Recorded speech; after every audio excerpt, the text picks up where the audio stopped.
హరే కృష్ణ శ్రీమద్ భగవద్గీత యథాతథం 1వ అధ్యాయం 24వ శ్లోకం.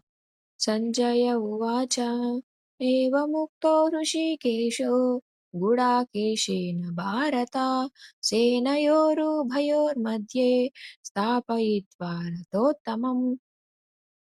Translation and purport by divine grace AC Bhakti Vedanta Swamy Srila ప్రభుపాది key జై.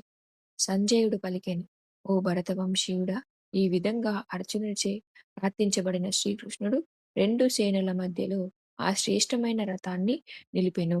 భాష్యం. ఈ శ్లోకంలో అర్జునుడిని గుడాకేశుడు అని పిలిచారు. గుడాక అనగా నిద్ర.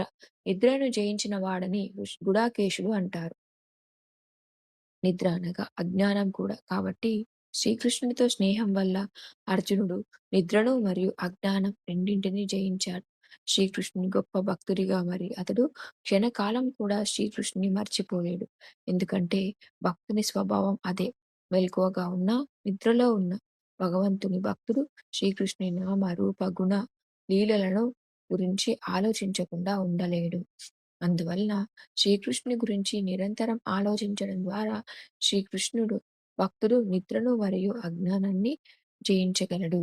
దీనినే కృష్ణ చైతన్యం లేదా సమాధి అంటారు.